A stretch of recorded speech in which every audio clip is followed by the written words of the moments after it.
have some basic entitlements and freedoms which are essential for us to live a respectful life that we value the most, right? So rights are basically freedoms and entitlements which are supposed to be given to us. Well, actually, they reside in us, but they have to be provided. Basic sort of freedoms which we need in order to live a life that we value the most, to live a life that we want to live, that we aspire for ourselves. Now, rights also allow us to make our own choices and decisions, right? So without rights, we really can't be free. We can't decide or determine the course of our own life. We can't make everyday choices, decisions. We can't enter into legal relationships, so on and so forth. So rights are essential for us to exercise our inherent freedom, our agency, our autonomy, to make our own choices and decisions. A right means that we are entitled to something, or we are protected from certain unwanted actions. And we'll get into what some of these instances could be. So what do we mean by being entitled to something? Or what do we mean by being protected from certain unwanted actions which violate our dignity, our respect, our freedom, our agency? Rights are always provided by what we call duty bearers. Now, duty bearers could be individuals or they could be institutions. So the most common duty bearers are the state, like the government aids, official authorities, so people who are working in positions of power, policymakers, organizations. Organizations have a duty to protect the rights of the people who are a part of that organization or are working in those organizations.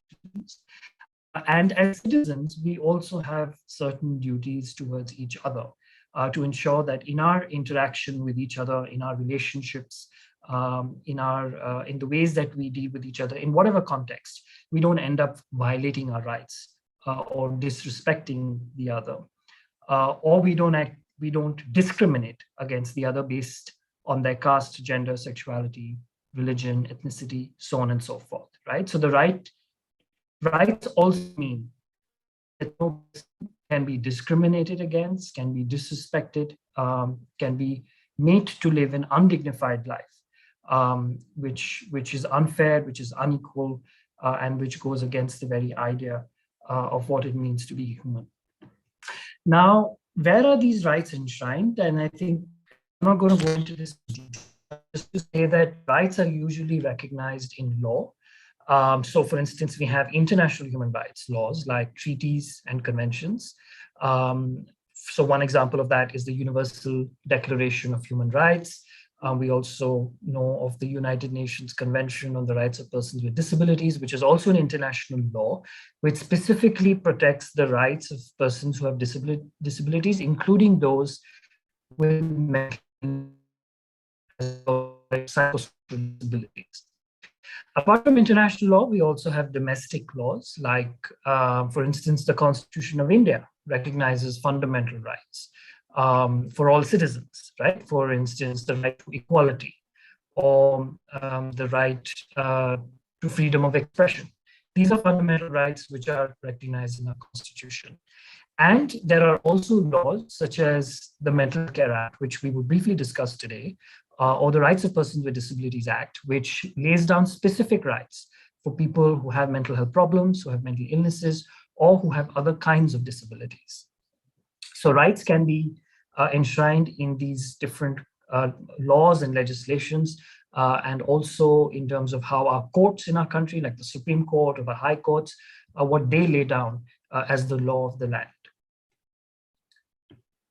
So some examples of rights are, for instance, the right to food, that every person has a right to access food, to have food, the right to work. So every person, in India, there's a right to employment. There's a right to employment legislation, which is known as the NREGA. There's a Right to Education Act, which is another legislation which guarantees, free education to young people up to the ages of to healthcare, which the Supreme Court has laid down in its various judgments. Another sort of set of rights could be the right to express myself, the right to make my own decisions, the right to enter into legal relationship, for instance, to enter into a contract, to buy or sell property, to enter into a marriage, to start a family, so on and so forth. Then there are certain rights like the right to security, which means no person can cause any harm to me. Right? No person can unlawfully detain me in a prison or for that matter, even in a mental hospital. So these are rights where I'm protected from unwanted actions, that certain duty bearers cannot violate my right by compromising on my security or my freedoms. And then there are rights like the right to privacy, the right to vote, so on and so forth. And of course, then there is the right against discrimination, which means that nobody in our country can be discriminated against on any grounds, such as, like I mentioned before, it could be their caste, class, it could be their gender, sexuality, religion, ethnicity, so on and so forth. And if you'd like to respond to this, it would be great if you could put in your responses in the chat box. Do persons with mental health problems or mental illness enjoy equal rights, right? That's the question. Do people with mental health problems have equal rights in our country? Now, the fact is that persons with mental health problems have always been discriminated against in history, right? So from the earliest times in India, from the time of the British rule, you had persons with mental illness who would be criminalized, they'd be segregated from mainstream society, they'd be put into asylums, which was what was the term used at that time, or mental health hospitals. And the whole idea was people with mental illness are dangerous, they are violent, and hence they must be kept away from mainstream society and treated as criminals. Now, it's a myth to say that persons with mental health problems are more prone to violence. In fact, the evidence and the research suggests that people with mental health problems or mental illness are more likely to be the victims of violence, right? Which means that they're more likely to suffer violence or abuse at the hands of others. Another myth is that people with mental illness or mental health problems are irrational, which means that they can't make and that somebody has to make decisions on their own, or that they make wrong decisions all the time, which is why they shouldn't be allowed to make their own decisions because they're going to harm themselves. Now, again, this is a myth, because if you look at research, you look at the evidence, it actually proves that people with mental illnesses, even severe mental illnesses, can make the same kinds of decisions that people without mental illnesses can make. There's also research which says that all decisions, whether we have mental illness or not, because that's a fundamental aspect of human behavior. And the various fields of study like behavioral economics or philosophy, which have in fact shown through evidence that all human beings end up making irrational decisions. So why is it then that certain rights, like the right to enter into contracts or to transact property, marriage, to vote, or to make decisions about one's own mental health care and treatment, are denied to people with mental health problems, right? In our country and across the world. So why does this happen when we know that everybody makes wrong decisions, everybody makes irrational decisions? So why single out one group of people? Because then that amounts to discrimination. People with mental health problems are also subjected to other human rights violations, such as, being subjected to cruel conditions. Have ever visited a mental health hospital, you'll know the kind of conditions that people are sort of admitted and kept over there, right? You have practices such as caning, solitary confinement. The Human Rights Watch recently came out with a report where they documented instances of chaining and solitary confinement across mental health hospitals in India and other countries. There's coercive treatment, there's physical sexual abuse. So there are a range of human rights violations that happen against people with mental health problems or illnesses. And that's usually because they're seen as not human enough, right? They're seen as lesser human beings, and hence duty bearers tend to violate their rights because they feel that there's no requirement to be protecting their rights or to be respecting their rights because they have mental health problems, they're and hence by virtue of that, they're incapacitated and hence they don't deserve the same rights as others. So this is something which has been noticed universally across countries and not just India. So that's a fact that people with mental health problems or mental illnesses don't enjoy equal rights.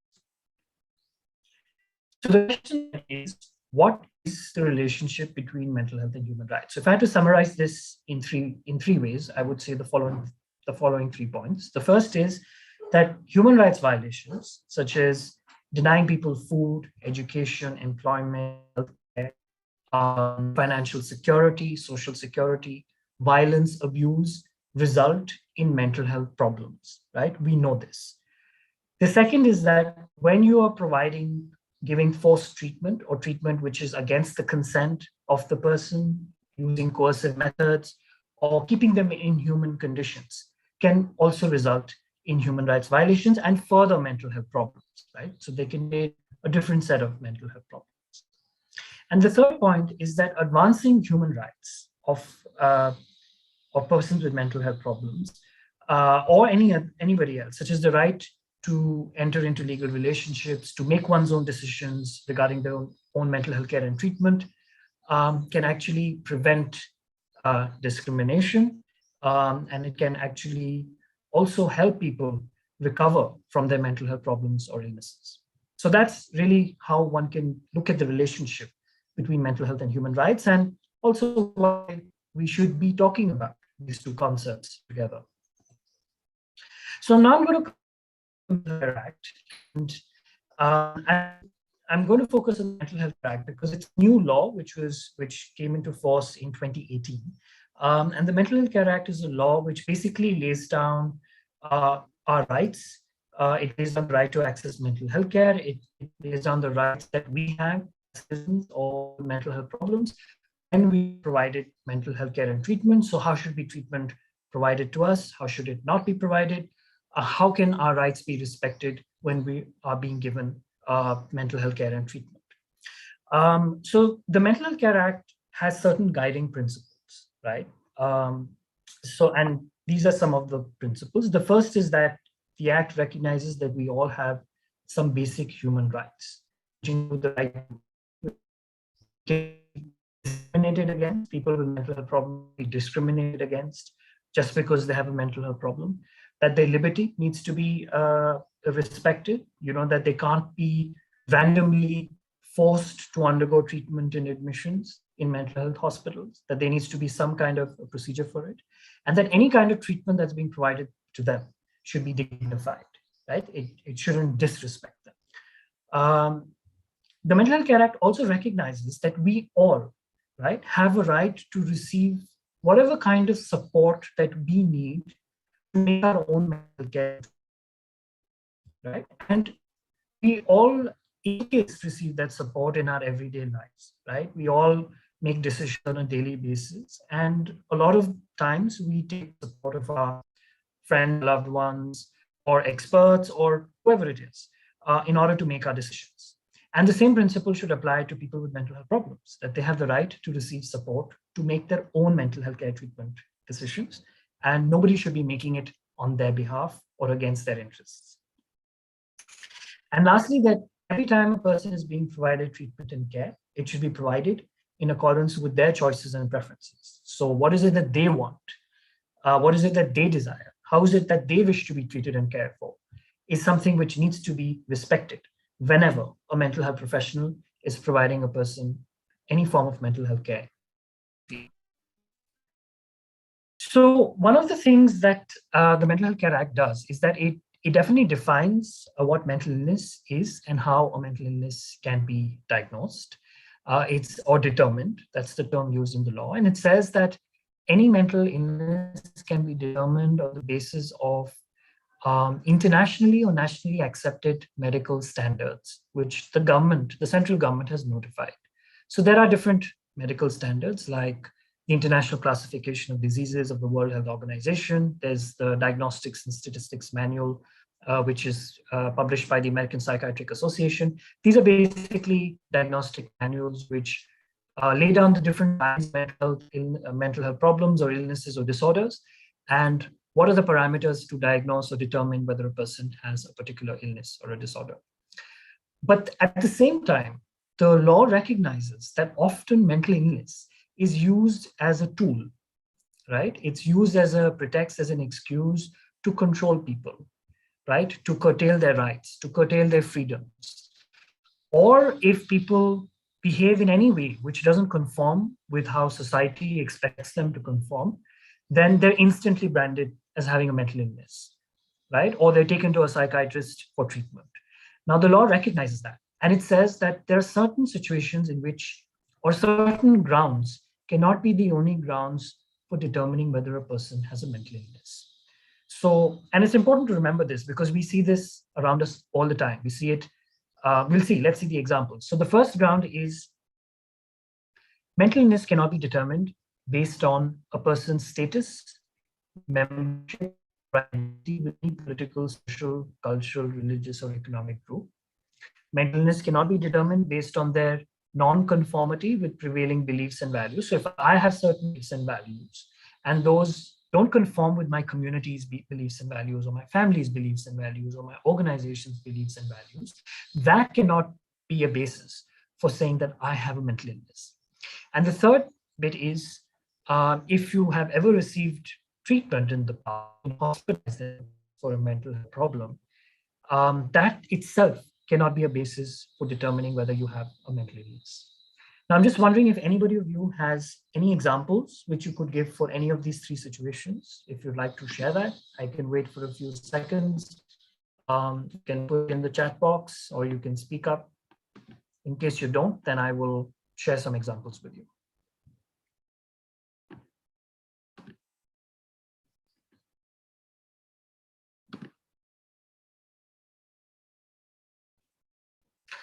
Okay, let me go ahead and share the examples. So the first example of a status member, political persons who identify with a different sexuality or gender, who cannot be said. So just because you identify with a different sexuality or gender cannot be a ground to say that you have a mental illness, right? And this happens very often with members of the LGBTQ community. They're taken away for conversion treatments, aversion treatments, just because they identify with a different sexuality.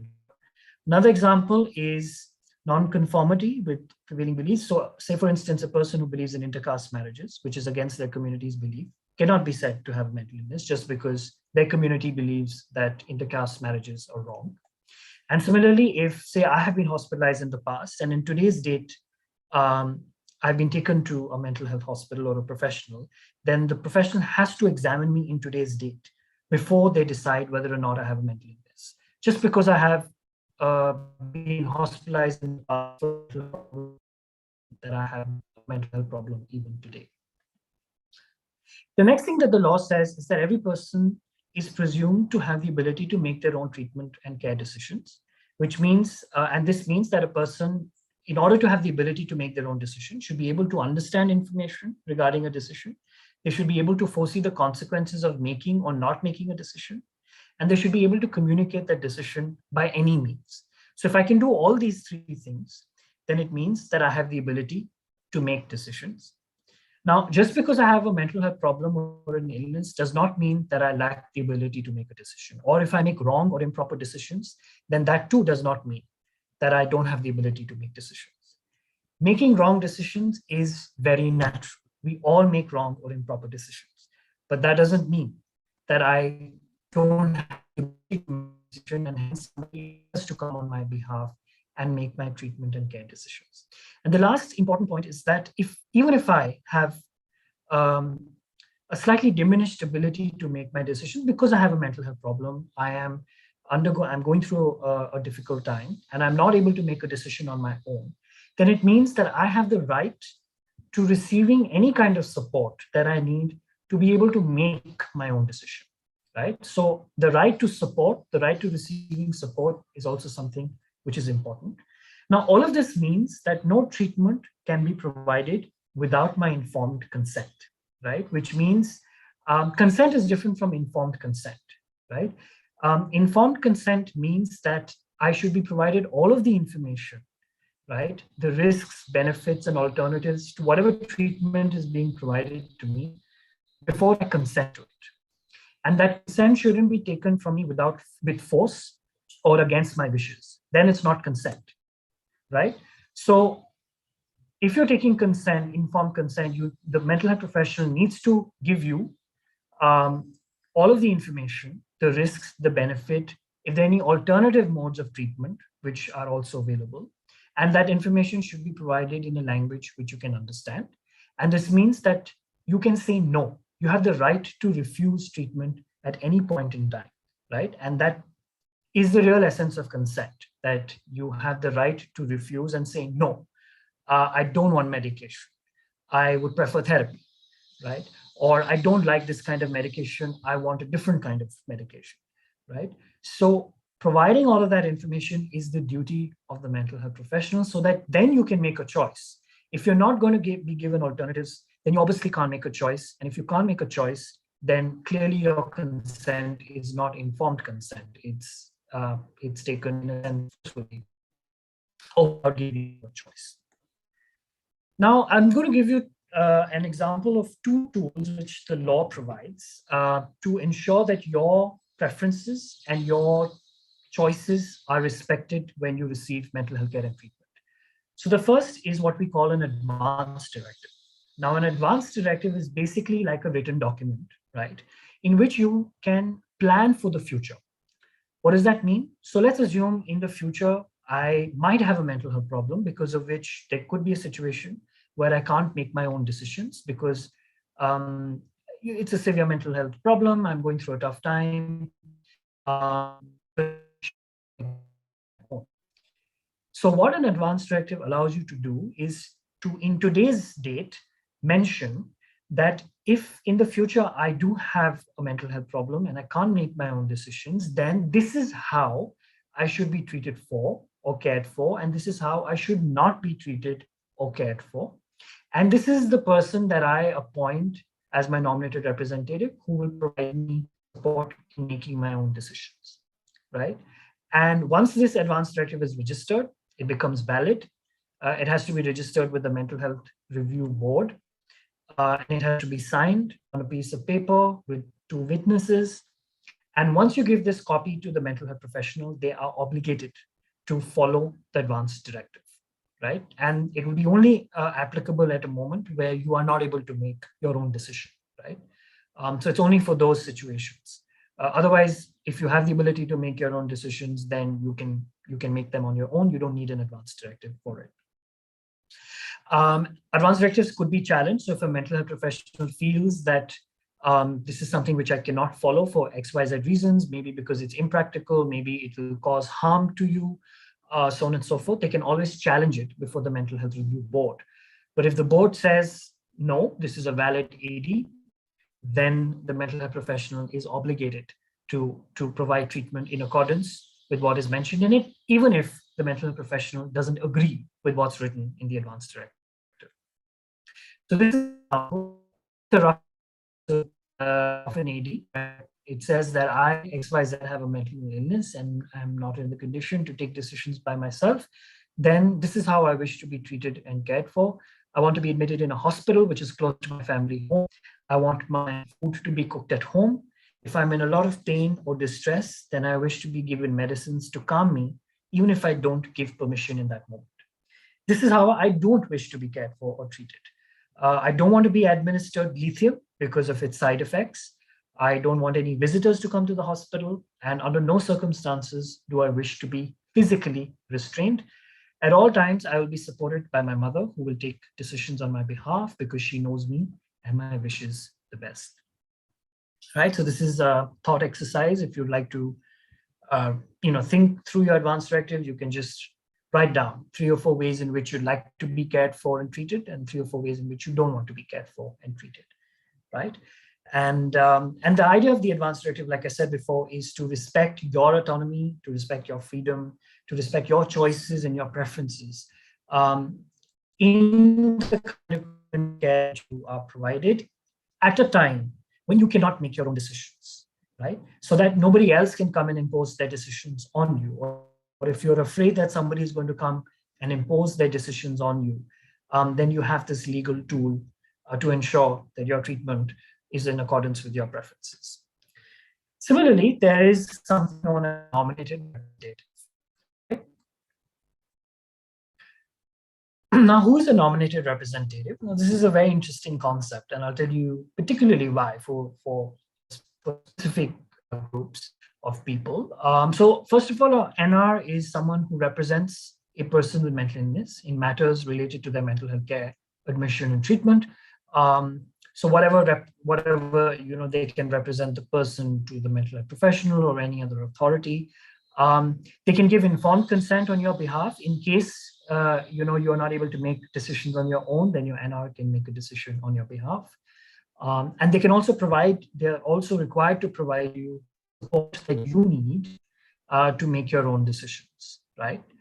So whatever that support might be, it's the duty of the NR to provide that information.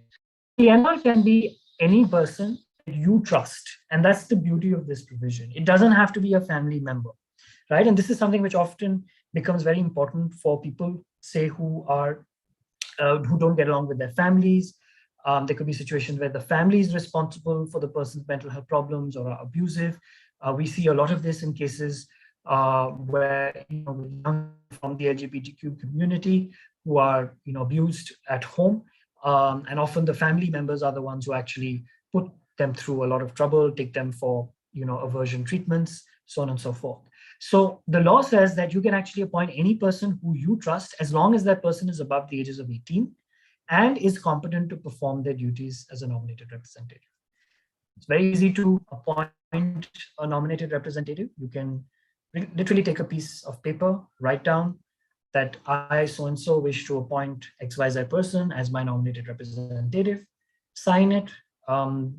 The nominated representative will also have to give their signature and consent saying that I consent to be this person's nominated representative. And that's about it. It's as simple as that.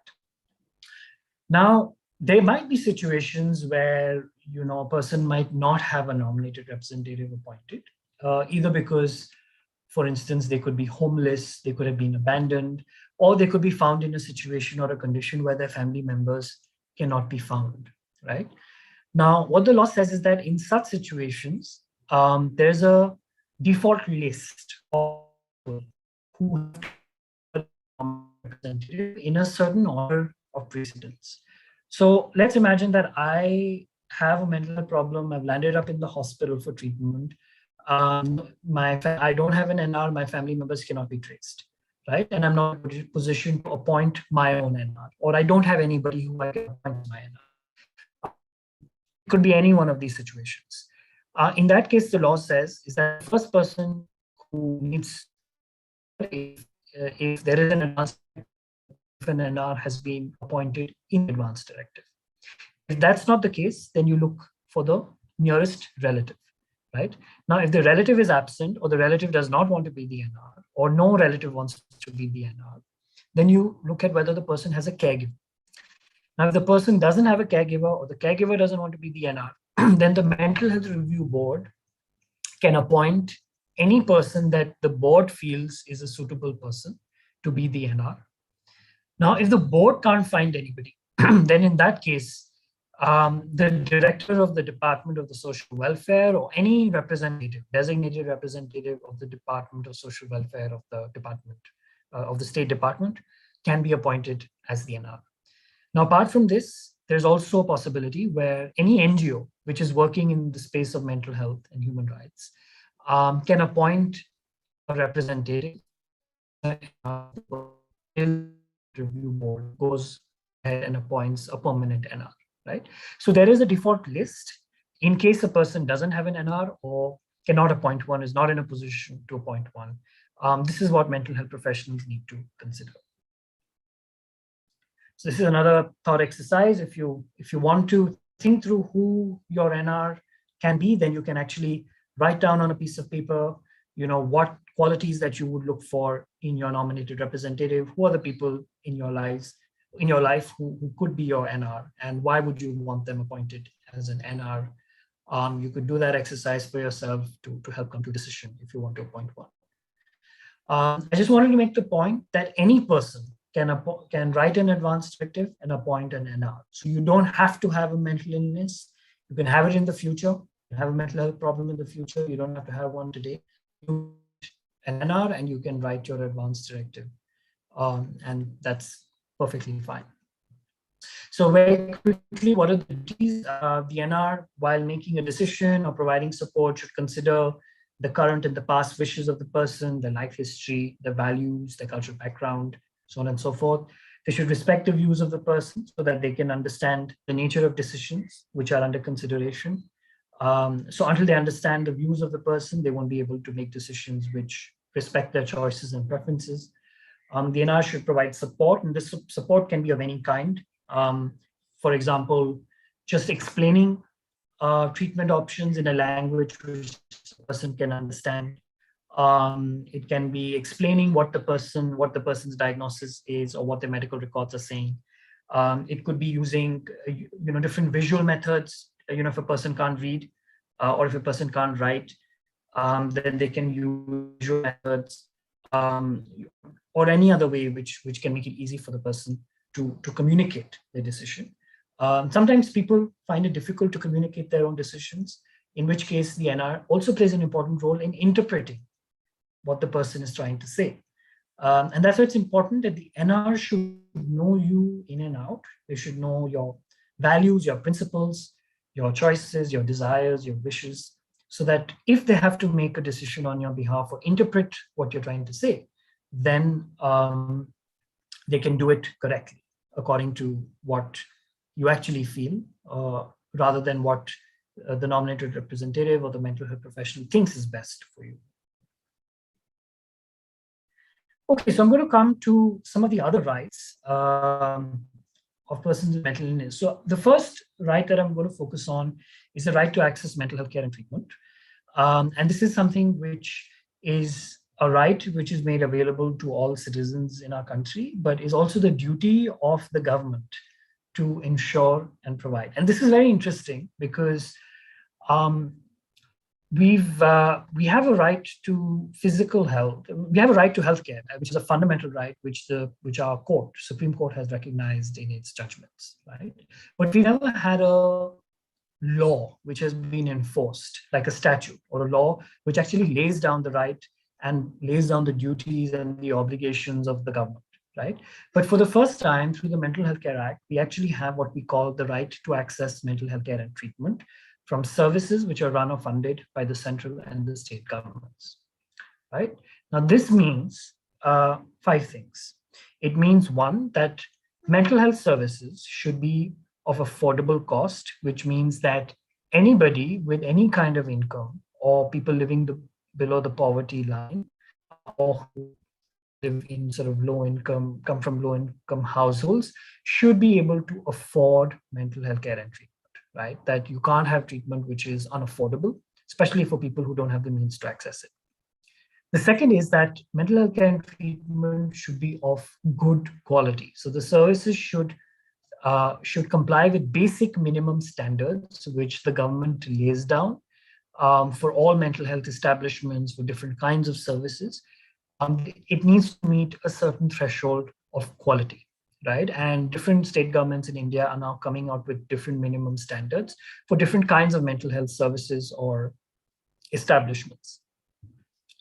The third meaning is that mental health services should be available in sufficient quantity, which means that they should be in proportion to the population or the demand for mental health services. So every state needs to have enough services and facilities so that it's able to meet the demand in that particular state. The fourth is that it should be accessible geographically, which means that a person shouldn't have to travel very far or very long to another state or another part of the country in order to access mental health services. And most importantly, services should be provided without discrimination. So you can't discriminate on any of these bases: gender, sex, sexual orientation, caste, class, religion, disability, etc., etc. And that mental health services should be acceptable. They should be culturally acceptable. They should be provided in a way which respects the culture and the requirements of people living in different contexts. There are certain minimum services which the government has to provide as part of the right to access mental health care, which means that the government has, both the central and state governments have to provide outpatient and inpatient services. They have to provide rehabilitation and community-based facilities like halfway homes, sheltered accommodations, supported accommodations where people can recover. They can kind of learn to become independent after their treatment. There need to be services which support the family of persons with mental illness, which also provide home-based rehabilitation services. There need to be hospital and community-based services. And importantly, there need to be services specifically for children and old age groups, old age citizens, because these are often groups which are left out or excluded or not given enough attention as far as mental health care and treatment is concerned. Other important things to remember as our rights. Every person living below the poverty line or a person who's homeless or destitute has a right to free of cost. They don't have to pay anything.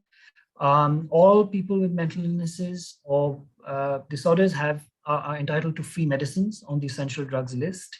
So every state has a essential drugs list, which lays down certain medications which need to be available with every public health establishment. So the law says that all persons with mental illness have a right to free medication, which are listed on this list. In case you don't have public mental health services in your district, then, and if you have to travel far to another district, or say instance, for instance, there's no mental health services in your location, then you are entitled to reimbursements. And you can actually write an application to the chief medical officer in your district, give the bills, and you should be reimbursed for this. The government also has to provide emergency services such as ambulances, which are very important, specifically for psychiatric emergencies. And then services should be provided at the primary health level and in general hospitals. So now we get to another set of rights which are important when we are receiving mental health care and treatment. So let's imagine, say, if we went to a mental health professional, or if we were for some reason admitted, or a loved one is admitted in a mental health establishment, then what are some of the rights that need to be protected? I was hoping to do this interactively. So what I'll do is read out each of these case situations and try and, if you can identify what right I'm talking about, great. Otherwise, I'll go ahead and explain it. So the first situation is there's a person, Rohan, who's undergoing treatment for a physical illness. He's been admitted in a ward, which is well ventilated with lots of windows. The ward also has a small number of beds to prevent overcrowding. On the other hand, Amit, who is also admitted in the same hospital for a mental illness, has been admitted in a ward which is in the hospital basement. There is no ventilation. It is overcrowded with a lot of beds. So there are a lot of patients who've been admitted there, and the ward hasn't been cleaned over 3 weeks. Can we identify what right is being violated over here?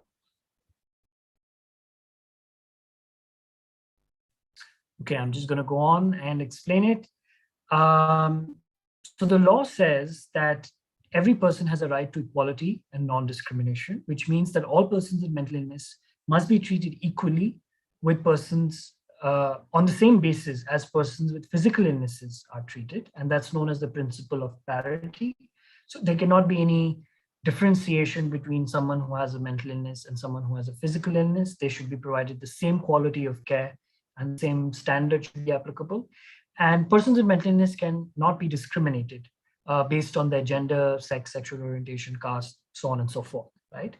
So that's the right to equality and non-discrimination. Next, here's another situation.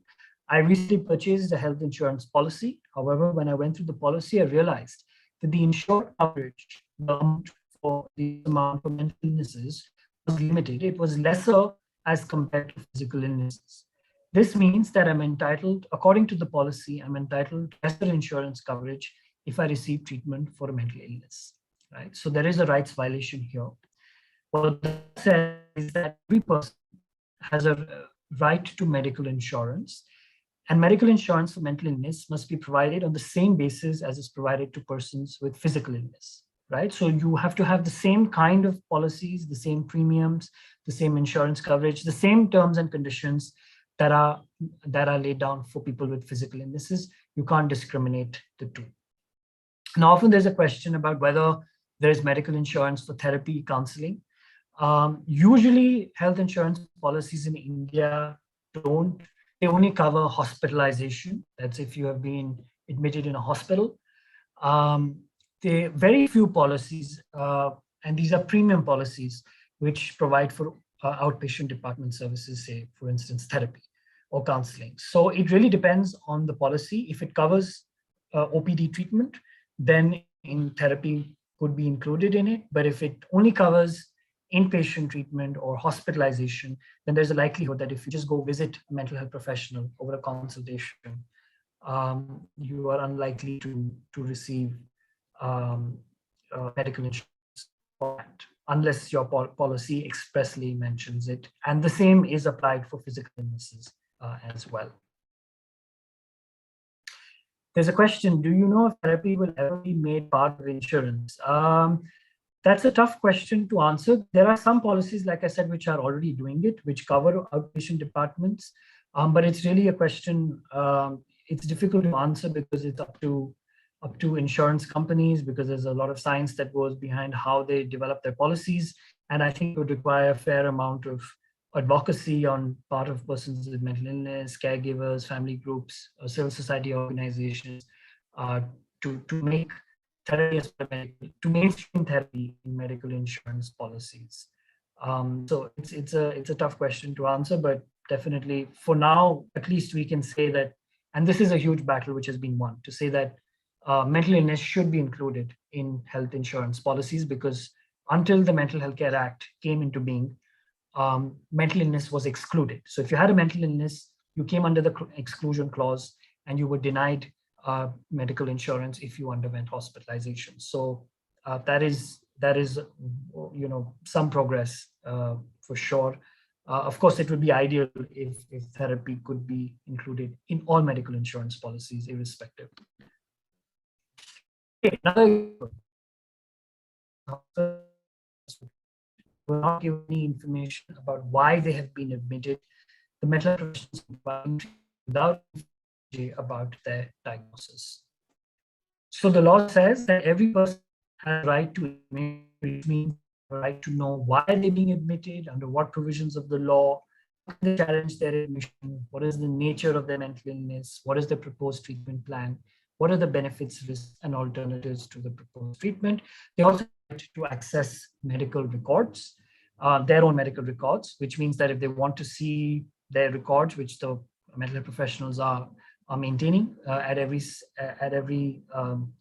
of their treatment, then they have a right to access those medical records. However, mental health professionals can deny access to these records if they feel that the person is at risk of harm or might cause harm to somebody else, right? So in that case, any person can go to the board, to the review board, and put in an application or a complaint saying, my records have been withheld and I would like to access it, and then the board can take a call on whether it would be okay to do that or not. Another example, Amy is a famous celebrity. She's been admitted in a hospital for treatment of a severe mental health problem. A journalist approaches the hospital for more details. Amy's mental health professional provides these details regarding her diagnosis and treatment to the media. The next day, the journalist publishes the details in a newspaper. What right has been violated? The law says that every person with mental illness has the right to confidentiality. So no personal information of any person with mental illness can be provided to anyone without the person's informed consent.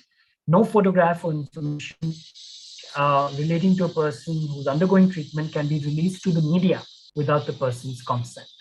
However, there are some exceptions to this. For instance, if the nominated representative needs this information to fulfill their duties, if the mental health professional or any other needs the information to provide treatment and care, if it's necessary to protect the person from harm or violence, to the extent, so the information can be disclosed to the extent that is necessary to provide such protection. You can do a disclosure if it's necessary to prevent any threat to life, or if any official body like the courts or mental health review board orders that the person's personal information has to be disclosed, then it can be disclosed. But these are exceptions to the general right to confidentiality. Amin was admitted in a mental health hospital. They have the hospital hasn't discharged them since their family is unwilling to take them back. Amin doesn't wish to stay in the hospital and wants to live in the community. So the law says that there is a right to community living, which means that every person has a right to live in their community and not be segregated or excluded from the community, which means that the government, the state, has a duty to provide community-based rehabilitation facilities and homes, to ensure that people can be treated and rehabilitated in the community, and that they're not kept in mental health hospitals indefinitely for a long period of time, even though they don't need to be there or they don't require treatment. Very important, a right to protection from cruel, inhuman, and degrading treatment. So every person who's admitted in a hospital for psychiatric treatment has a right to live in a safe and hygienic environment. They have a right to adequate provisions for wholesome food, sanitation, access to hygiene articles, right to adequate sanitary conditions, such as specifically women's personal hygiene, and items that they require during menstruation. Protected from any form of abuse. They have right to facilities for leisure, recreation, education, and religious practices. They have a right to privacy. They have a right to wear their own clothing and proper clothing to prevent exposure of the body. They cannot be forced to wear uniforms, which often mental health hospitals provide. So if I am admitted and I want to wear my own clothes, then I have a right to do that. I can't be forced to work in a hospital while I'm being admitted. But if there are employment opportunities, then I should be given appropriate remuneration with my consent. And lastly, I have a right not to be compulsory tonsuring, which means that nobody can shave my hair against my consent, because that's often done in hospitals again. Patients' hair are often sort of shaved because it's easier, it's considered to be easier to manage them. That's something which is completely banned under the law.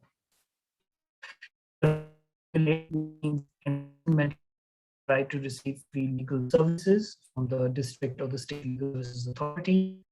In case you're not happy with the services which have been provided to you in a hospital, then you can make a complaint. You can make a complaint to the medical officer in the hospital. If you're not happy with their response, you can make a complaint to the Mental Health Review Board. If you're not happy with the board response, you can make a complaint to the State Health Authority.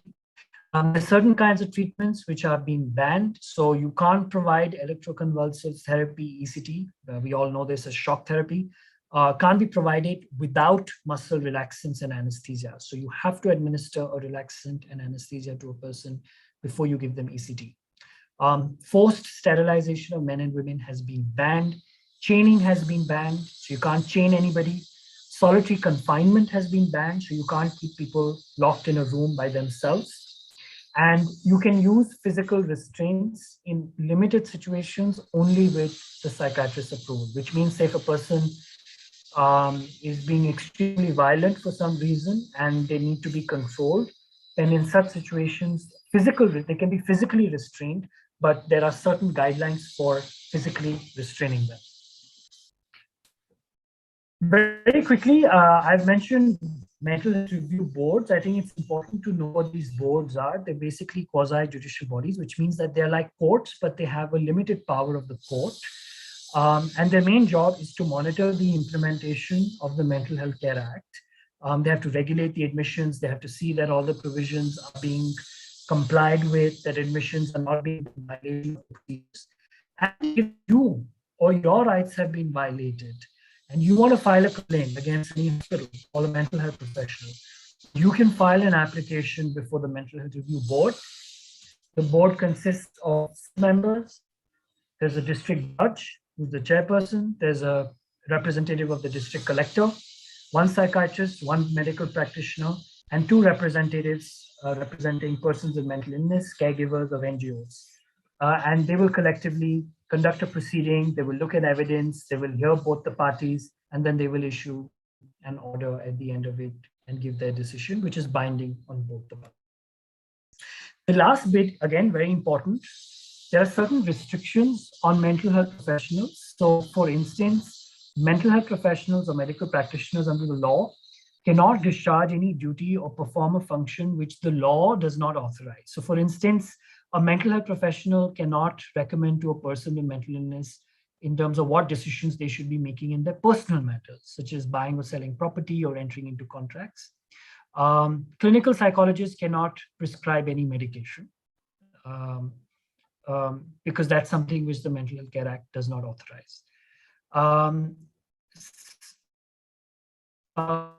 No medicines or treatment which are not authorized by the field of profession of the mental health professional can be recommended. So, for instance, conversion therapies cannot be recommended or prescribed to cure homosexuality or gender identification because the field of profession of psychiatry and psychology across the world has now clearly sort of said that conversion treatments or reversion treatments are illegal, they're unethical, and hence in such a situation, conversion treatments would be unlawful and cannot be administered. And if anybody is found to be doing so, then they can be prosecuted under the Mental Health Care Act. If you're prosecuted, you could be sent to jail, and a fine can also be imposed on you.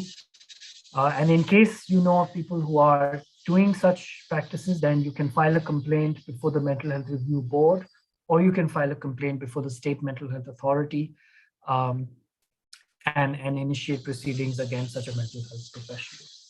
That's it. So I'm going to end there. If there are any questions, I'm going to take them on.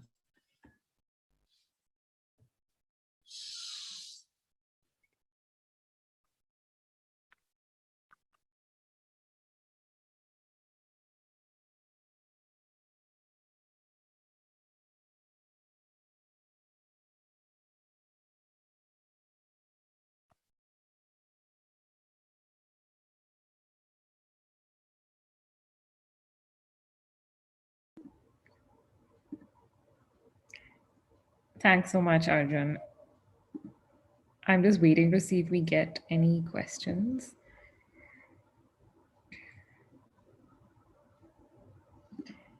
Okay, no questions so far. But yeah, just on behalf of our team, thanks very much for such an insightful and excellent session. I think lots of learning there for even those of us working on this. So thanks very much for putting together such a comprehensive presentation and workshop. Thanks a ton, Patty, and thanks for inviting me here. It was a pleasure. And yeah. Super. Thank you. And if you're sticking around, Arjun, we'll just move you into the attendees. Sure. For those of you still here, welcome to our next session. We have, I'm just checking if our presenter is here. Okay, super.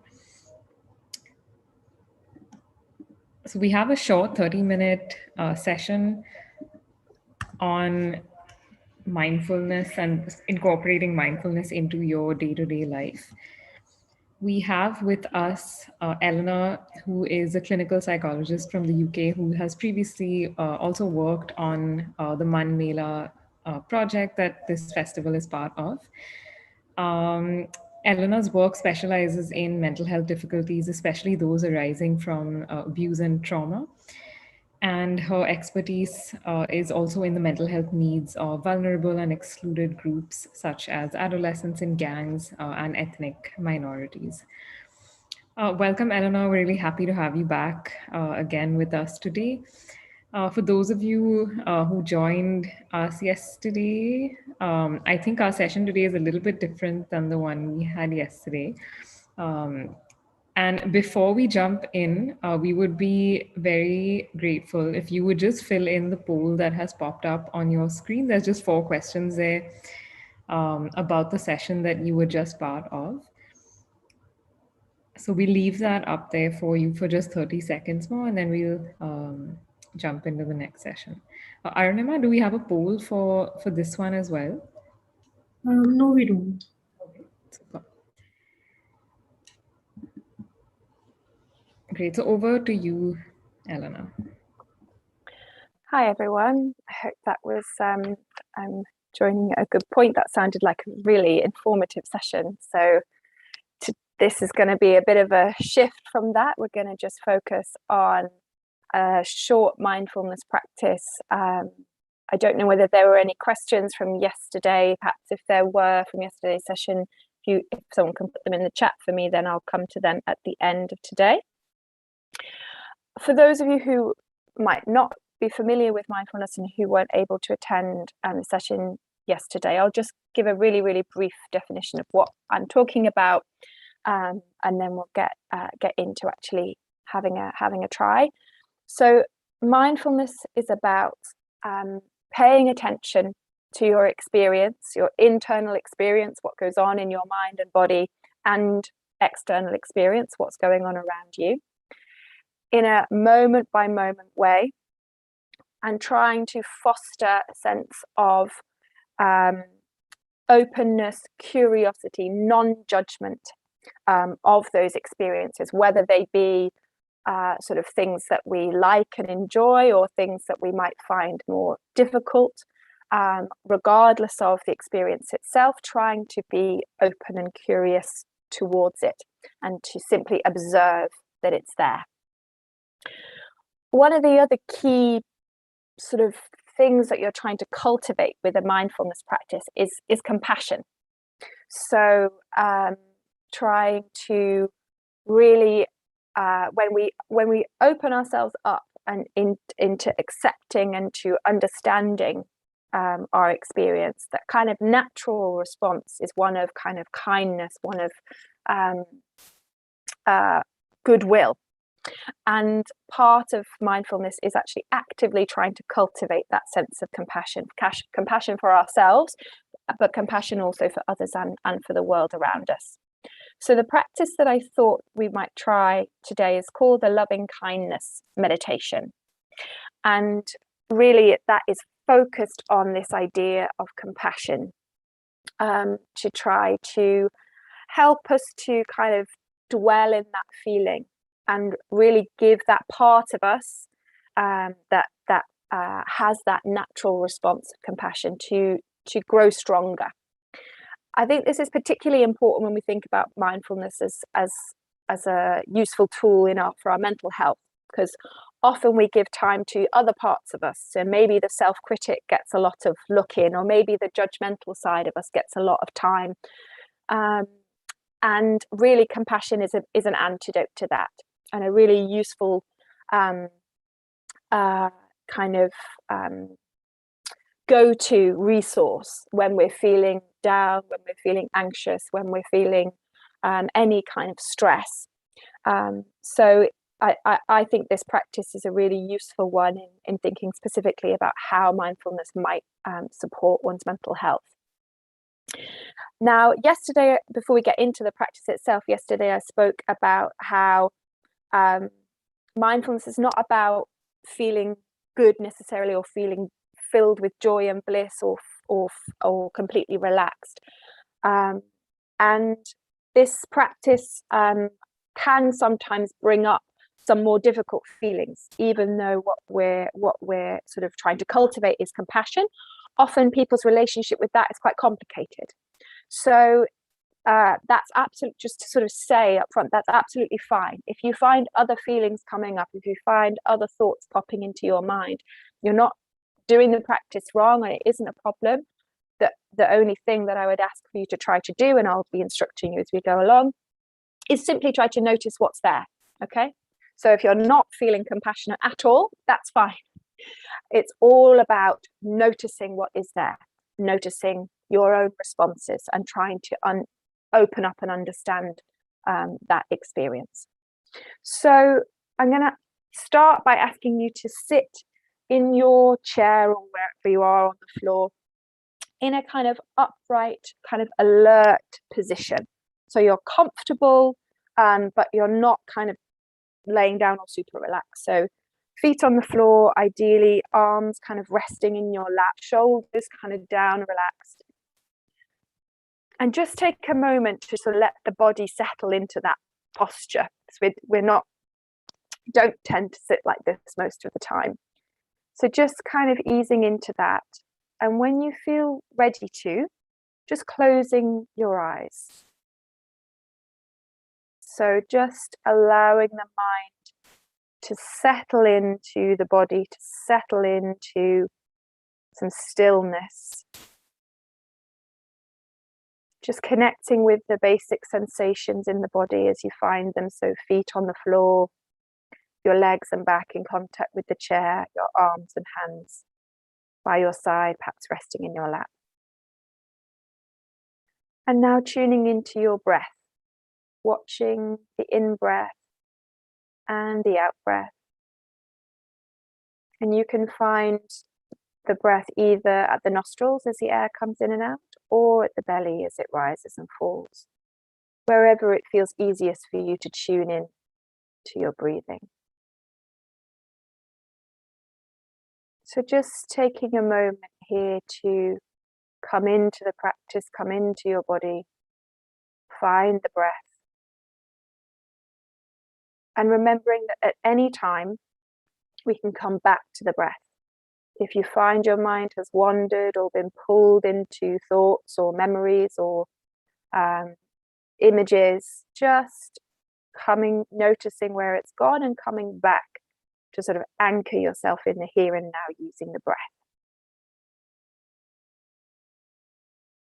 So that is all part of mindfulness, is just noticing and coming back. That's the practice. So what I would like you to do now, staying in touch with the breath, staying in touch with the body, but just bring to mind a friend who you feel a natural sense of compassion, care, concern towards. Might be a friend, might be a family member, someone for whom feelings of compassion come very easily. Just bringing them to mind, and maybe a few different people pop up, that's fine, just noticing that. And just picking one person to focus on for today's practice. And holding that person in mind,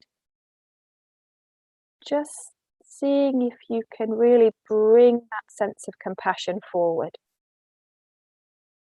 You might find it useful to repeat some key phrases. I wish you well. May you be free from suffering. May you be free from pain. May you find peace, warmth, and happiness.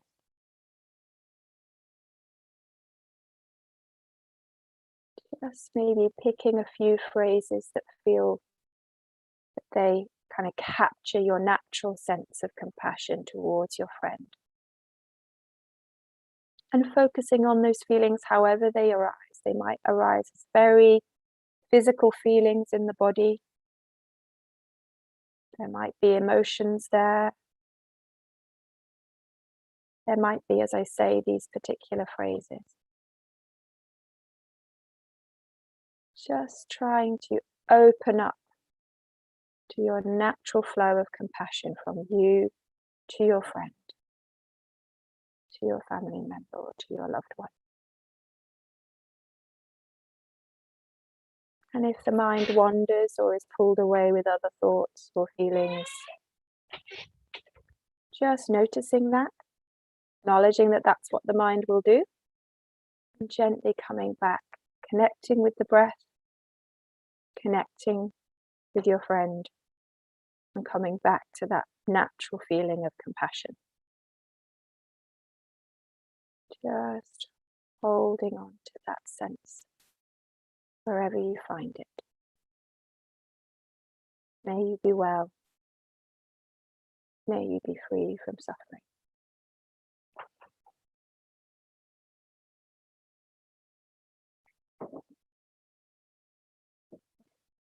And now just letting that person in your mind's eye just sort of slowly ebb away. And we're going to shift attention now to yourself, holding yourself in mind. Just seeing if you can bring a sense of you, an image of you into the mind. And noticing what happens when you shift. Again, we're not trying to change or judge what our experience is in this moment, we're just noticing. Now what I would like you to do is try to bring up that natural sense of compassion and direct it towards yourself. Now you know more than anyone else your personal points of suffering, your personal points of pain. So really trying to speak to those, really trying to draw for the kindness and compassion that you deserve, that every one of us deserves. Wishing yourself well. Wishing yourself freedom from suffering, freedom from pain. Really noticing how that compassion feels. Trying to absorb that sense of kindness, that sense of understanding, that sense of love from you to you.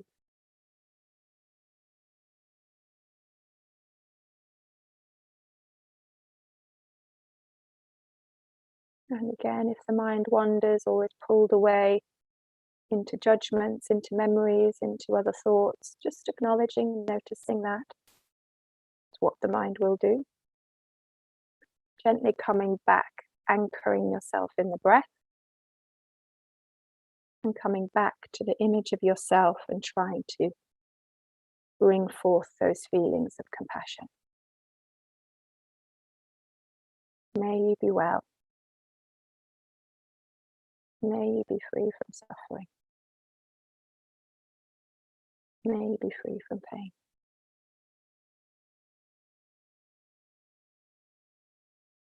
And just seeing if you can allow yourself to really bask in that sense of being held, being cared for, being understood. And just noticing what that's like. Whatever is coming up for you right now, just allowing it to be. Allowing yourself to be exactly as you find yourself in this moment.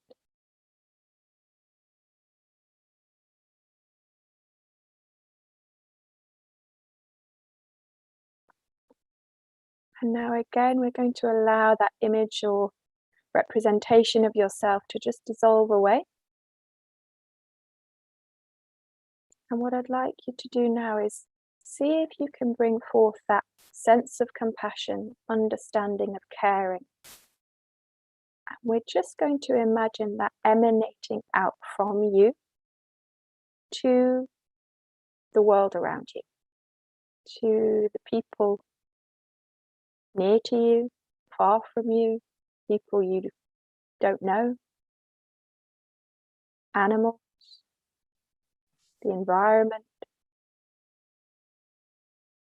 from very close by to really, really far away.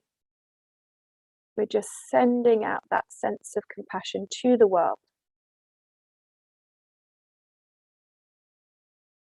Just focusing on those sensations, those good intentions, those kind, understanding and caring feelings. And we're just radiating them outward.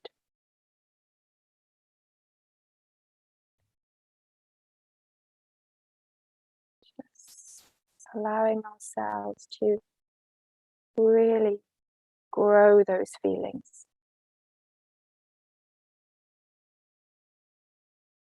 Be a source of those feelings.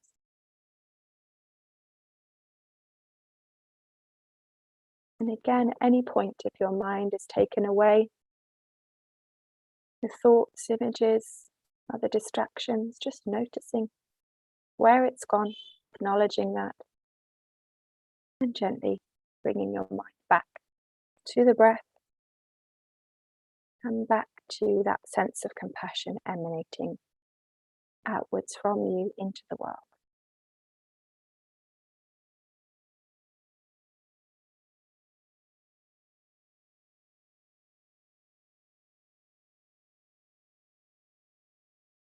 And just at this point, relaxing that effort, just coming back to the breath, just allowing that focus on the compassion to just dissolve away. We're going to come back to the breath. Just you here now, breathing. Watching the breath coming in and out.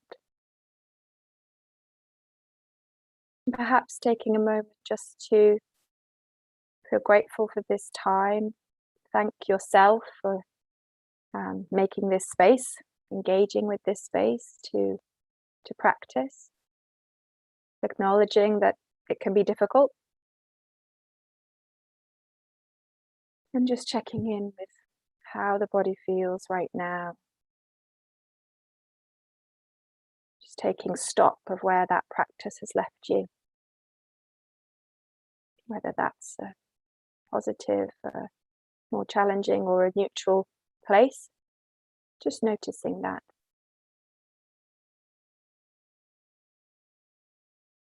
And then with a slightly deeper breath in and out, I invite you to open your eyes and come back to the room.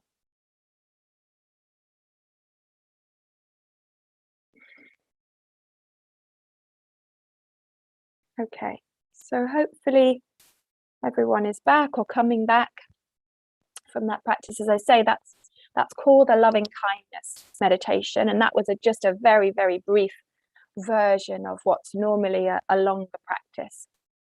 As I say, focused on fostering and growing those feelings of compassion. I just want to address a couple of really common difficulties which people find with mindfulness practices of all kinds, not just loving kindness. Because I think that often these are blocks to people being able to practice more consistently. And as I say, if anyone has any questions, either specific to that or about mindfulness in general, as Patty said, please do just put them in the chat.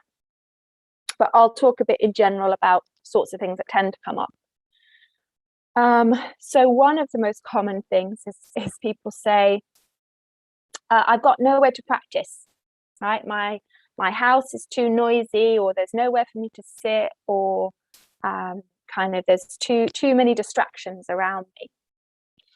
Well, actually, the beauty of mindfulness is that it's simply about paying attention to whatever is there, outside of yourself and internal to yourself. So you can be mindful, walking down a busy street in Delhi with cowbells and blaring horns and traffic and a million people trying to rush around you, still able to be mindful. All that requires of you is just to pay attention to what is going on, internal and external to you, just to try to foster that sense of openness, noticing what the mind might be commenting on or saying, and simply trying to observe from that non-judgmental part of yourself, your experience in that moment. So it can be useful to find quieter moments, but I think actually one of the really nice things to do is to practice mindfulness in more busy environments, or in particularly kind of places where there is a lot of noise. And one of the visual images that I find most useful when I'm practicing somewhere where it isn't quiet is imagining myself in a field of sound. So that idea of, simply close my eyes for a few minutes, and all I do is attend to the sound I can hear, just noticing that. And actually that becomes the focus of your mindfulness rather than the breath. And that can be a really active way of working with distraction. Another very common thing that comes up is pain, discomfort, or kind of not being able to sit comfortably. Now, again, partly the task there is to simply notice those sensations, to try not to label sensations as pain, but simply try to observe them for what they are. And sometimes that can really shift an experience from something that is experienced as painful to something that is maybe discomfort or maybe a sort of interesting, intense sensation, but doesn't quite have the same sort of sense of as when our mind attaches that label to it. Having said that, there is no rule that says you cannot move in meditation practice. I know that our sort of image in our mind is of, someone in, cross-legged on the floor, completely still. But for the sake of developing this mindful capacity, it's absolutely fine to move, to shift, to try different postures. And again, if we're trying to do that mindfully, all that is required of you is simply to pay attention. So as you are moving, to notice, well, what is that like? How does that feel in my muscles, in my joints? What is the sensation of the clothes as they shift on my skin? Opening up to that experience and trying to do it mindfully. Does that make sense? The other really common thing is people finding that it's difficult to find the time.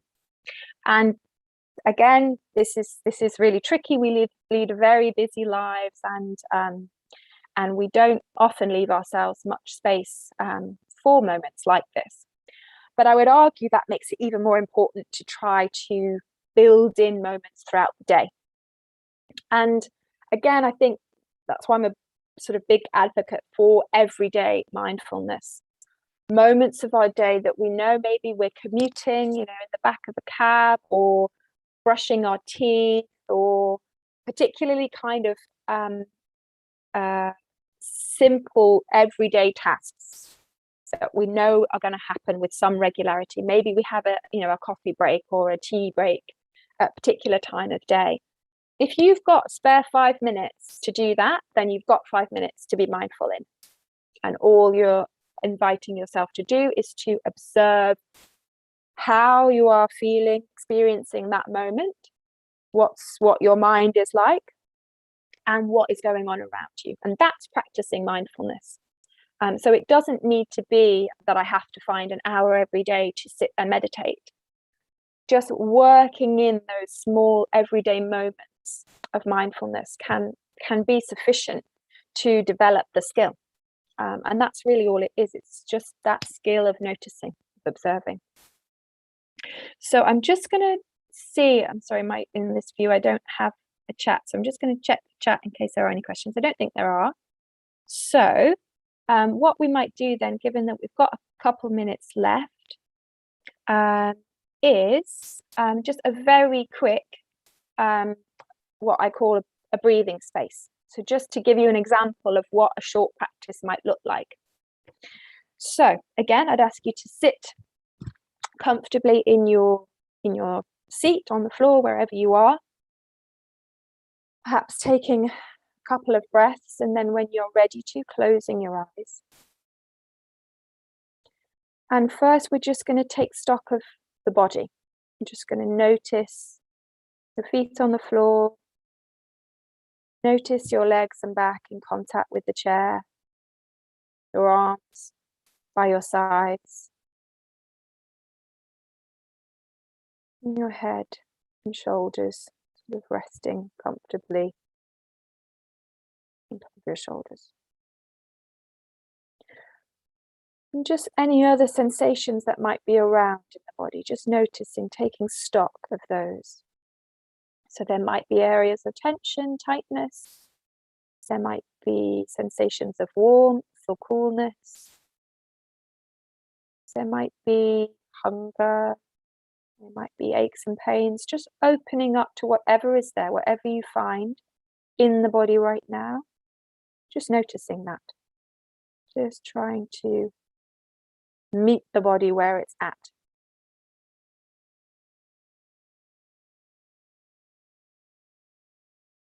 And then focusing your attention down to the breath. Watching the in-breath and the out-breath. Following the breath either at the nose, the nostrils as the air comes in and out, or at the belly as it rises and falls. Just feeling the sensation of the breath as it comes in and down to the body, deep into the lungs, and then out again. Noticing the in-breath, the pause between the breath and the out-breath.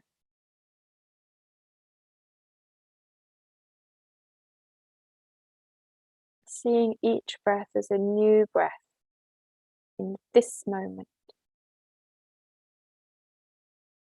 And remembering that your breath can be your anchor. Any time that you need it, the breath is always there.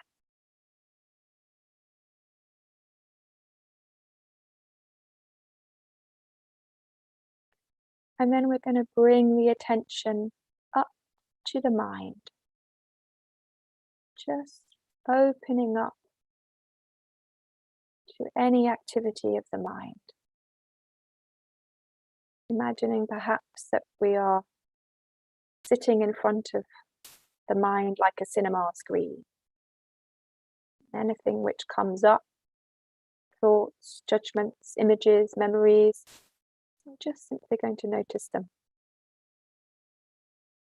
And allow them to stay or go as they will.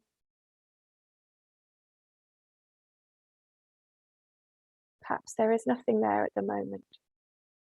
And simply notice that.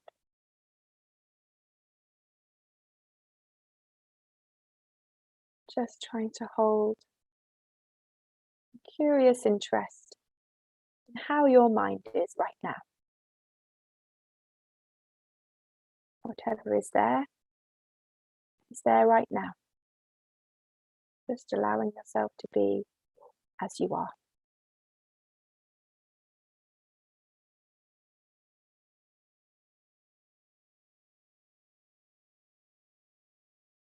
Allowing your mind to be as it is.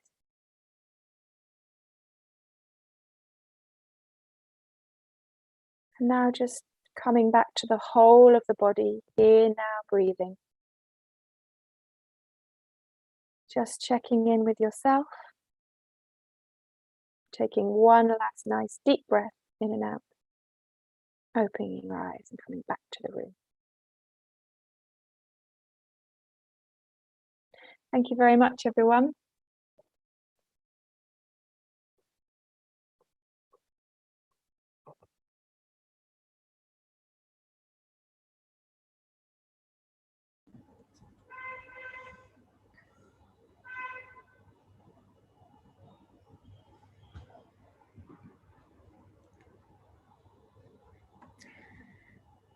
Thanks so much, Eleanor. I think we're out of time and we don't have questions. So yeah, thanks again very much for joining us.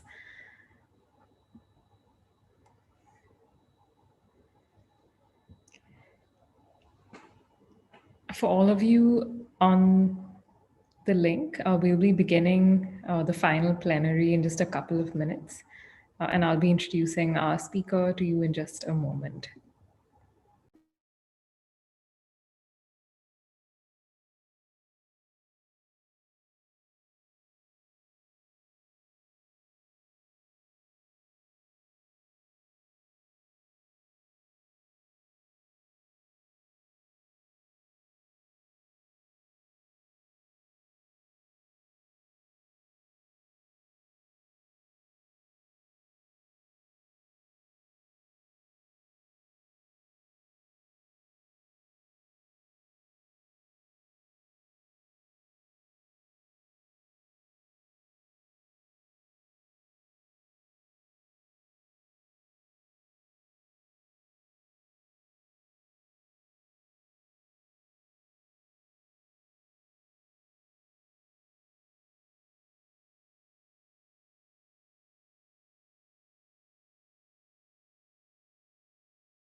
Great. Welcome, Soumitra.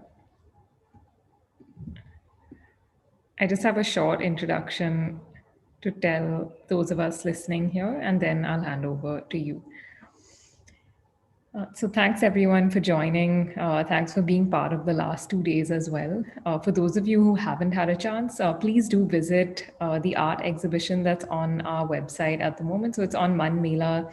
.in, and the festival will pop up once you visit the website, and all of the artwork that has been curated for this last 2 days is on that link. We'll just add it into the chat over here. I'm really excited to welcome Dr. Soumitra Pathare, who is consultant psychiatrist and the director at the Center for Mental Health Law and Policy in Pune. Dr. Pathare has provided technical assistance to the Ministry of Health and Family Welfare in drafting India's new Mental Health Care Act in 2017, which is what we heard about just in the last session before this one, which takes a rights-based approach to mental health care. He's also been a member of the Mental Health Policy Group appointed by the Government of India to draft India's mental health policy that was released in October of 2014. And he has served as a consultant in many low and middle income countries, assisting with drafting mental health legislation and policies. He is also co-director of SPIRIT, which is an implementation research project on suicide prevention.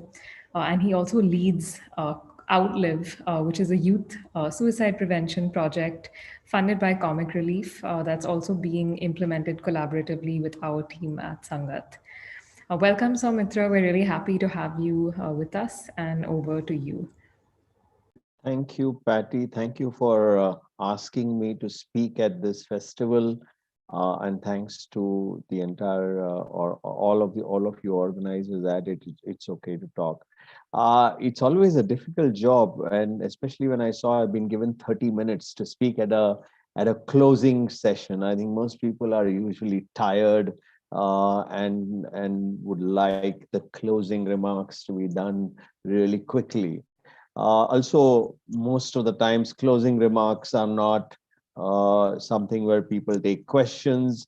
So I intend to break both of these rules. I will try and speak only for about 10 or 15 minutes at the most. And I will take a few questions if you have any burning questions, things that you haven't had answers to, and I hope Patty and the organizers are completely okay with that. If they are not, then I will stick to the protocol and just do my talk. Patty, I hope you're fine with that. Yes, absolutely. Yeah. Good. So one of the things I was asked to speak about is what we could do together as a community for suicide prevention. And I think what I would encourage all of you, and I'm presuming there's a lot of young people out here listening to this just now. The first and foremost thing that you need to do is to educate yourself about suicides and attempted suicides that are happening in this country. It is extremely important for you to know that suicides are the #1 cause of death for young people in this country. For women, it's the #1 cause of death. For men, it's the #2 cause of death after road traffic accidents. So it's extremely important for young people to be concerned about suicides, especially young women in the audience.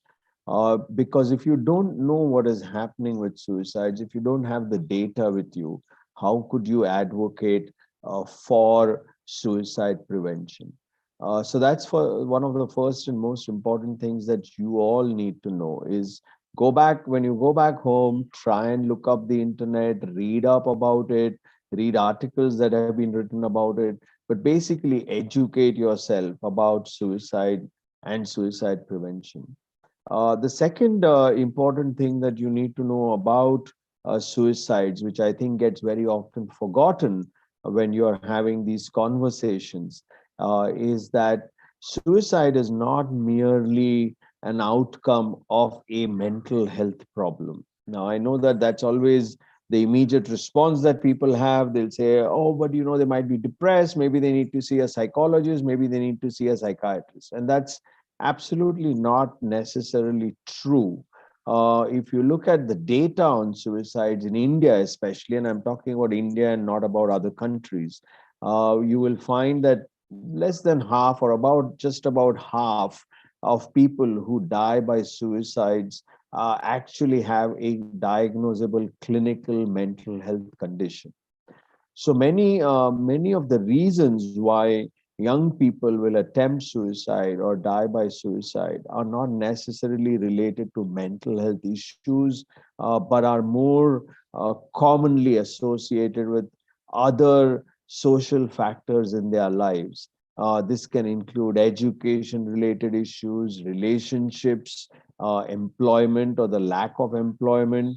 And all of those issues actually combine to cause a large number of attempts as well as deaths by suicide, while mental health does contribute about half of those suicides. So it's important for you to remember that people don't need just mental health support, but need much more than mental health support.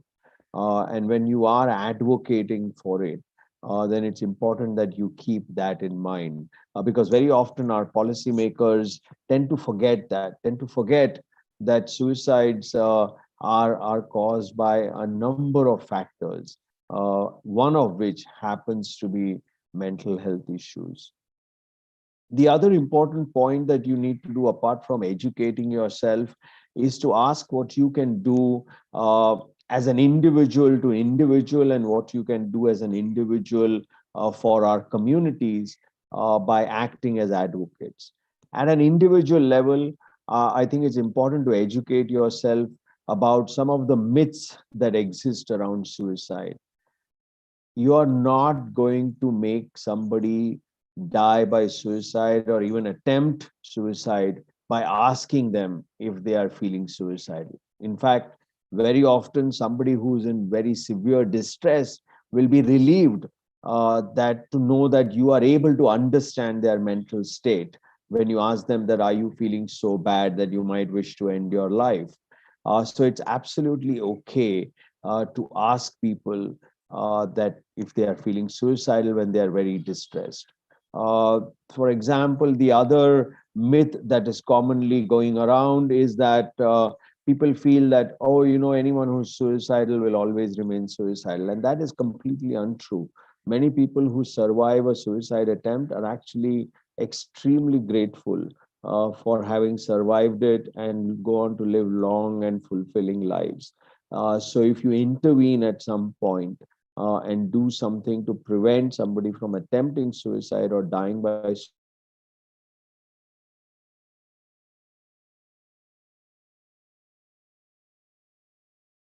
that your efforts will not go in vain.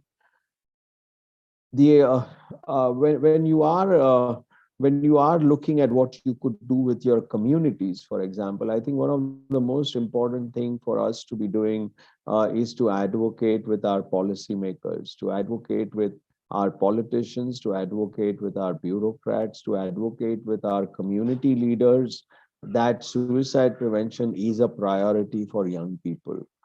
Very often they do not realize that, or if they do realize that, they do not know what actions need to be taken. And I think it's important that we end this omerta about talking about suicide in our public spaces. It's not something that is spoken very frequently, or when it is spoken, it is purely spoken in terms of pity, or in terms of negative emotions that get associated with it. And I think it's important for us to bring suicide out of the closet, so as to speak, and talk about the factors why young people in this country might feel suicidal, and what actions that governments and societies and communities can take together to prevent this from happening. So there's stuff that you can do individually, is when you see somebody who's distressed, and then there's stuff that you can do as a young advocate for suicide prevention. And if you do both of these things, then I'm very sure that we'll be able to change the conversations around suicide. The other important issue that sometimes gets missed out, and I think, when I notice this when I talk to policymakers very often, that policymakers will frequently have this kind of feeling that they'll shrug their shoulders and say, well, what can you do? You can't prevent every single suicide. And people will, people who want to die will die ultimately. And we are actually wrong on both these counts. That you can, while it might be true that you can't prevent every single suicide, you can prevent a vast majority of suicides.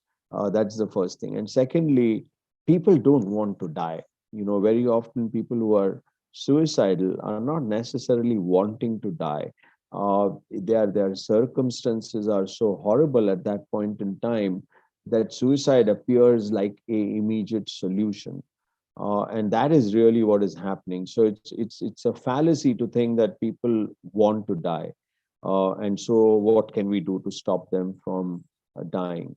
So policymakers really need to be told that it's okay if we fail. It's okay to fail, that we didn't prevent every single suicide. But if we make the attempt to prevent suicides, then we will save a lot of lives. And one real ally that you should be advocating with and getting them to work much more with you as young people is the media. The media can play a very constructive role in suicide prevention. So, for example, how media reports suicide can not only prevent suicides, but actually more dangerously at times actually create imitative suicides. And so if you know people from the media, if you know journalists, if you ever have the occasion to be involved in the media in some way, then it's important that you educate the media and the journalists and the media folk that suicides are preventable. There are national as well as international guidelines for how suicide should be reported responsibly, and to encourage the media to do that kind of responsible reporting of suicides. And that would definitely make a difference to reducing suicides. There is a lot of research now from across the world which shows that media reporting of suicide, if it was improved, will lead to a reduction of at least 1 to 2% of suicides in the world. And that might feel like a small number, but remember that about 800,000 people die of suicide each year. 1 to 2% of that is going to be anywhere between 8 to 16,000 lives saved across the year each year. So it's not a small number. And it does not actually cost the media anything to be able to provide that kind of responsible reporting. It's one of the interventions which can save 8 to 16,000 lives without it costing any money. And if you're a young person, and if you are interested in helping people who might be suicidal, what I would encourage you is also to try and find out suicide prevention helplines in your city and volunteer. Almost all of the suicide prevention helplines in this country are run by NGOs and are run by volunteers. They're not there, while they might have professionals guiding them, it's actually a completely voluntary community effort. And they're always looking for volunteers. So if you feel you want to do something, you can volunteer a little bit of your time. And it can be as little as a few hours a week and for a few months at a time if you do not wish to make long-term commitments. But look up on the internet the suicide prevention helplines in your own city and see where you could volunteer your time to help people who might be in distress. So I'm going to, like I promised you, I'm going to stop here. I said I'll speak for 10 to 15 minutes, and I have spoken for 10 to 15 minutes. And I'm going to stop here and take any questions that you have and try and address them in the remaining time that we have. So, Patty, how do you want to do this? Do you want to pick up the questions and tell me where they? I mean, I can see them in the question and answer We can take box the here. one in the Q&A for, Yeah. and then we'll see if there's more that come in. Right. Okay. First question that I'll take here is which says, while data says men dying by suicide is less common than women, do you think this is the case in reality? Are the factors affecting male suicide sometimes overlooked? Well, see, the data doesn't say that male suicides are less than women. Okay, let's get that first of all out of the way. In fact, what the data does show across the world is that men die by suicide about 3 or 4 times more than women who die by suicide. What is different in India, though, is that this ratio is actually much less. So the ratio of men dying by suicide to women in India is somewhere between 1.5 is to 1, compared to 4 is to 1 across the world. To put it another way, 24% of the world's suicides amongst men happen to be Indian, whereas 36% of the world's suicides among women happen to be Indian. So 1 out of 4 men who die by suicide in the world happens to be an Indian male, while 1 out of 3 suicides that happen among women in the world happens to be an Indian woman. And so that is why the emphasis has been on women's suicides, not because women's absolute suicide numbers are higher than men. And the other thing that we also know is that in India and across everywhere else, while suicides might be more among men, attempted suicides are exactly the opposite. So 3 to 4 times as many women are likely to attempt suicide as compared to men. And so that's the real data. See, the point is that you can always squeeze the data as you want. But what is most important to remember is that women dying by suicide in India is far higher than women dying by suicide in other countries across the world. And I think that is the point that people are trying to make in India when they highlight women's suicides. How can workplaces, hang on, there's some more questions. How can workplaces be more friendly to mental distress and have proactive suicide prevention plans in place? Okay, this is not a question I could answer in a 30-second sound bite. But I think workplaces can certainly be more friendly and be proactive. And I'm only going to focus on one or two things that maybe workplaces can do. The first thing that most organizations could do is to actually have a workplace mental health policy. And that mental health policy needs to apply not only for employees who are working, but also for recruitment. So when you recruit people, how do you apply a workplace mental health policy? Will you take people? Will you encourage people who have had mental health problems to be recruited? Will you encourage people to be open about their mental health issues? Will you encourage flexibility in employment for people to take time off for their mental health issues? And those are the kind of issues that workplaces can certainly do. I'm not even trying to touch upon everything that workplaces can do, but just to give you a hint of some of the things that workplaces can do to make workplaces more mentally friendly, mental health friendly, as well as provide suicide prevention. This is a very interesting question. What is your own experience coping with loss of someone by suicide? What would you recommend as coping strategies? I haven't had anyone amongst my friends, say for example, or family who has died by suicide. I've had friends and family who have attempted suicide, for example. But as a psychiatrist, I've had the unfortunate situation where I have lost patients to suicide, and I've had to attend to people who have attempted suicide. That's part of the job. That comes with every job that any mental health professional is involved in. You might be surprised to know, but on an average, a psychiatrist during their working life is likely to have at least 3 to 4 deaths by suicide amongst their patients across their, say, if you had a 20-25 year working life as a psychiatrist, then that's the number you would lose over that time. So having to lose someone by suicide amongst the patients you're caring for is not a very unusual experience for somebody who is in my field. How do we cope? I would say that most of us cope reasonably well, but maybe not everybody does. And I have known professionals who have found it very difficult to continue to practice after they've lost a patient to suicide. It's also not something that medical professionals talk about. I don't know if there's a relationship between this, but some of you might be aware that medical doctors actually have the highest rates of suicide amongst all professionals. And amongst medical doctors, psychiatrists have the highest rates. So clearly, psychiatrists are not always doing a good job of coping with mental health issues.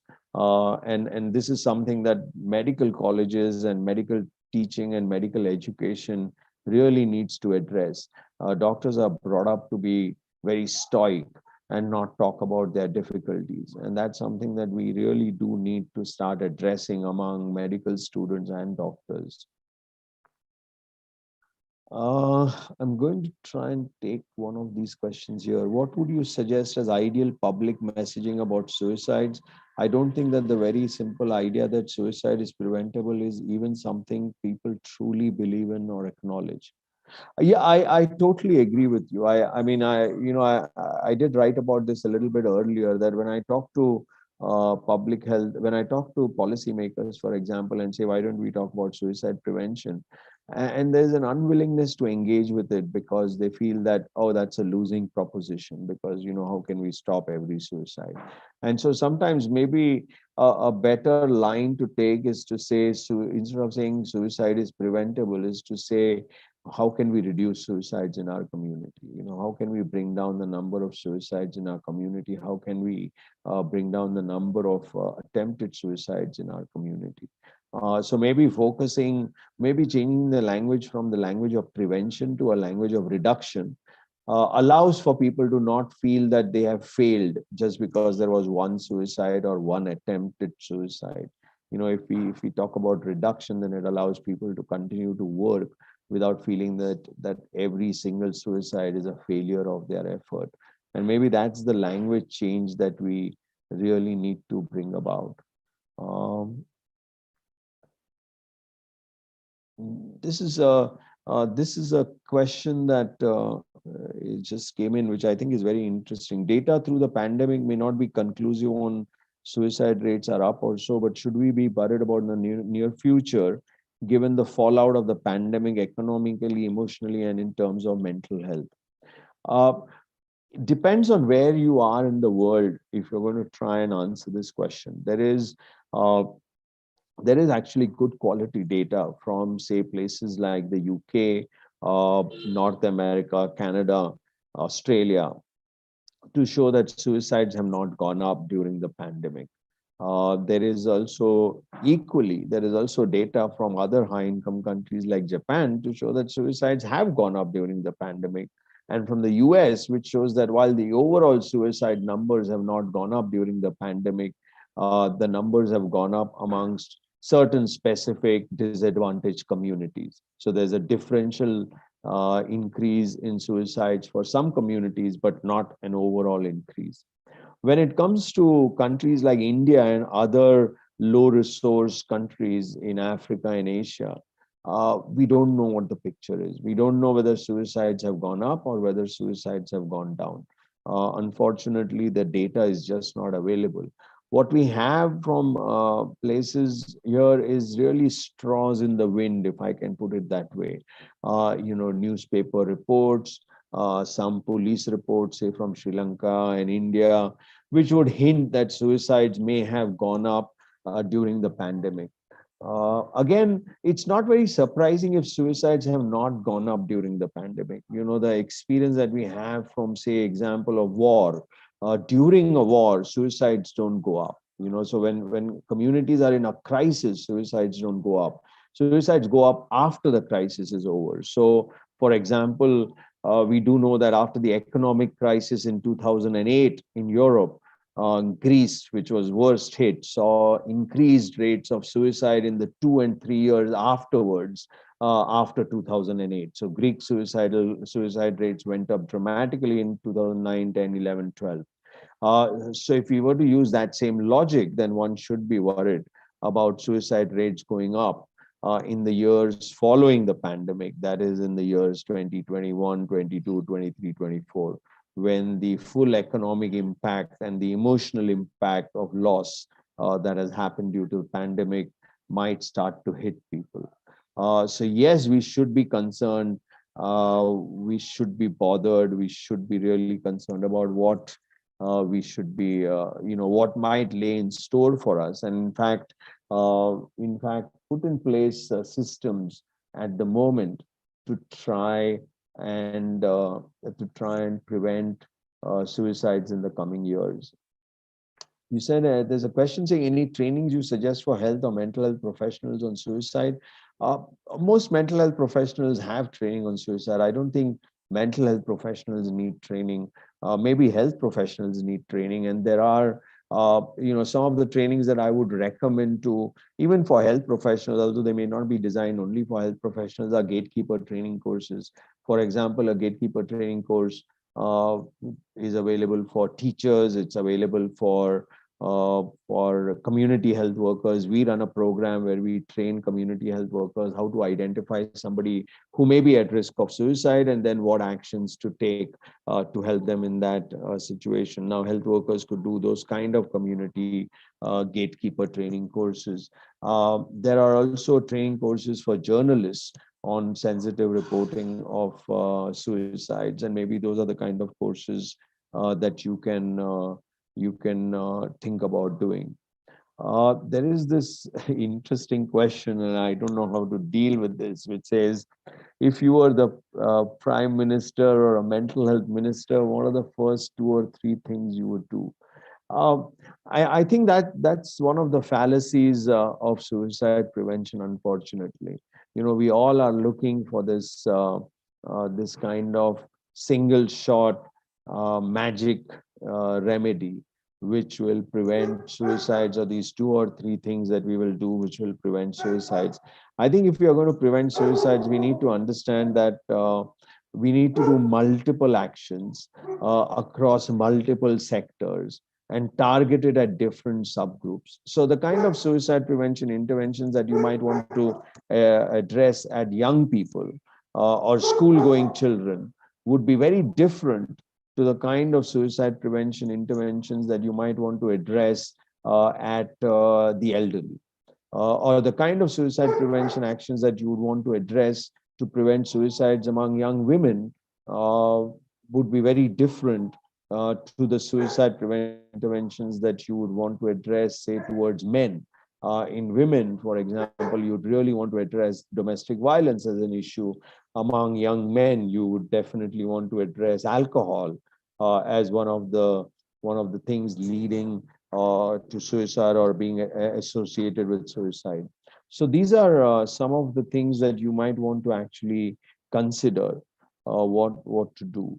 There are 2 questions here which I'm going to actually not address, not because I can't address them, but because I do know that it is not possible to be address these in 30 seconds or in 1 minute. And what I would suggest to these people who ask these questions, that please write to us and we will get into a detailed conversation with you about this, and if necessary, point you in the right direction on what you can do about it.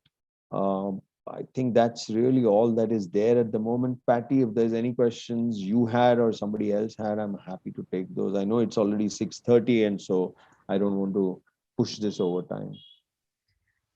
No, thank you so much for answering all of those. I just want to check, Arunima, did you have a question or any last questions from anyone on the Zoom? Nothing from my end. We also don't have any questions from YouTube either. So, yeah. Great.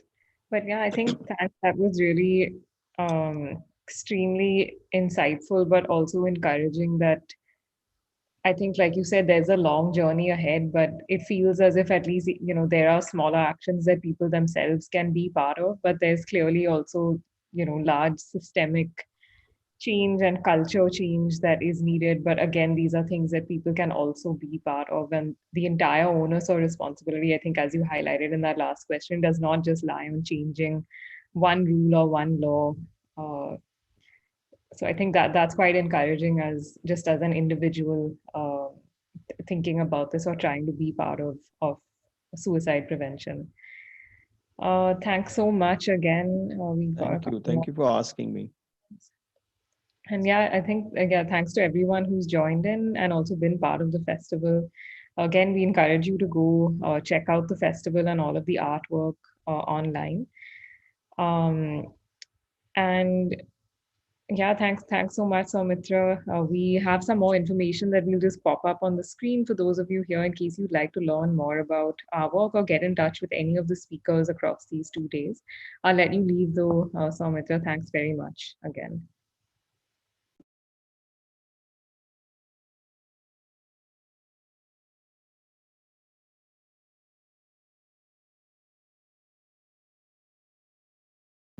For those of you still here, thank you very much. I think some of you have actually been on the live stream for the better part of the 2 days.